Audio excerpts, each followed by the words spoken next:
Narsapur state bank of India ఎదురుగా మెదక్ జిల్లా Congress party ఆధ్వర్యంలో బీజేపీ పార్టీ ప్రజా వ్యతిరేక విధానాలపై ధర్నా నిర్వహించడం జరిగింది। ఈ సందర్భంగా మెదక్ జిల్లా కాంగ్రెస్ పార్టీ అధ్యక్షులు ఆంజనేయులు గౌడ్ మాట్లాడుతూ ఎలక్టోరల్ బ్యాండ్ విధానం ద్వారా అన్ని పార్టీల విరాళాలు 10,000 కోట్లు వస్తే బీజేపీ కార్పొరేట్ సంస్థలను భయభ్రాంతులకు గురిచేసి 30,000 కోట్ల విరాళాల రూపంలో తీసుకుందని అన్నారు। కాంగ్రెస్ పార్టీ ఈ విరాళాలపై వ్యతిరేకించి ఎస్బీఐలోని విరాళాలను బహిర్గతం చేయాలని సుప్రీంకోర్టు ఆదేశించినా ఇప్పటి వరకు బహిర్గతం చేయలేదన్నారు। ఈ కార్యక్రమంలోని నర్సాపూర్ ఎంపీపీ జ్యోతి సురేష్ నాయక్, మాజీ జెడ్పీటీసీ శ్రీనివాస్ గుప్తా, నర్సాపూర్ బ్లాక్ అధ్యక్షులు రిజ్వాన్, నర్సాపూర్ మండల అధ్యక్షులు మల్లేష్, శివంపేట మండల అధ్యక్షులు సుదర్శన్ గౌడ్, నర్సాపూర్ మండల వర్కింగ్ ప్రెసిడెంట్ ఉదయ్ కుమార్, పట్టణ వర్కింగ్ ప్రెసిడెంట్ రషీద్, నర్సాపూర్ మండల మహిళా అధ్యక్షురాలు వినోద, అలాగే నర్సాపూర్ మండలం ఉపాధ్యక్షులు నర్సింహులు, నర్సాపూర్ నియోజకవర్గం యూత్ కాంగ్రెస్ నాయకులు తదితరులు పాల్గొన్నారు।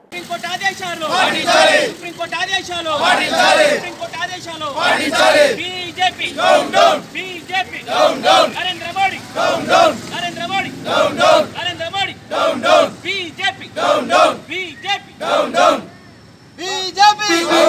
BJP down down BJP down down BJP down down BJP down down Narendra Modi down down Narendra Modi down down Narendra Modi down down లో భాగంగా బీజేపీ ప్రజా వ్యతిరేక విధానాల మీద ఈ రోజు అన్ని జిల్లా వ్యాప్తంగా ఎస్బీఐల ముంగట ధర్నాలు చేయడం జరుగుతుంది।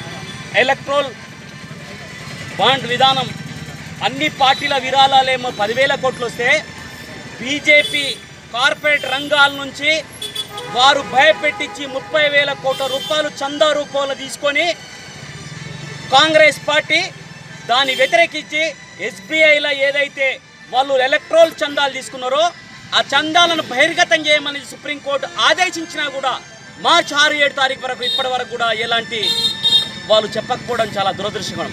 ప్రజాస్వామ్యాన్ని కూని చేసే విధంగా, ప్రజాస్వామ్యాన్ని కించపరిచే విధంగా, ప్రజాస్వామ్యాన్ని ఈరోజు మట్టి గలిపే విధంగా వ్యవహరిస్తున్న బీజేపీ పార్టీకి బుద్ధి చెప్పాలంటే మేధావులు, కర్షకులు, కార్మికులు ప్రజలందరూ కూడా ఈరోజు తరలి రావాల్సిన అవసరం ఉంది। ఈరోజు బీజేపీ విధానాల మీద, వ్యతిరేక విధానాల మీద పోరాటం చేయాల్సిన అవసరం ఉంది। అందుకోసానికే ఈరోజు ప్రజల్ని ప్రజాస్వామ్య పద్ధతిలో మమేకమై పనిచేయమని రాహుల్ గాంధీ గారు న్యాయయాత్ర చేపడుతున్నారు। అందుకోసానికే ఈరోజు వారు భారత్ జోడో యాత్ర చేయడం జరిగింది। ప్రజలందరూ శశిశ్యామలంగా, ప్రజలందరూ ఈ దేశమంతా శశిశ్యామలంగా ఉండాలంటే కాంగ్రెస్ పార్టీ అధికారంలో రావాల్సిన అవసరం ఉంది। పారదర్శకతకు మారుపేరు కాంగ్రెస్ పార్టీ। అందుకోసానికే దయచేసి అందరూ కూడా ఈరోజు బీజేపీ వ్యతిరేక విధానాల మీద, వాళ్ళు దోపిడీ మీద 30,000 కోట్లు ఏదైతే దోచుకున్నారో దాని మీద ఈరోజు వాళ్ళు బహిర్గతం చేయాల్సిన అవసరం ఉంది కనుక సుప్రీంకోర్టు అత్యున్నత న్యాయస్థానం సుప్రీంకోర్టు ఆదేశించినాక కూడా వారు ఈరోజు బరితెగించి పనిచేస్తున్నారంటే వారికి ప్రజాస్వామ్యం పట్ల ఎలాంటి గౌరవం ఉందో అర్థం చేసుకోవచ్చు। అందుకోసానికి దయచేసి ఇప్పటికైనా ప్రజలు ఆలోచించుకొని రాహుల్ గాంధీ గారి నాయకత్వాన్ని ఈరోజు బలపరచాలని, రాహుల్ గాంధీ గారిని వారు ప్రధానమంత్రి అయితేనే ఈ దేశంలో ఇవన్నీ కట్టడి చేయడానికి ఆస్కారం ఉంటుందని కోరుకుంటూ ఇక్కడ వచ్చిన వాళ్ళందరూ కూడా శుభాభినందనలు।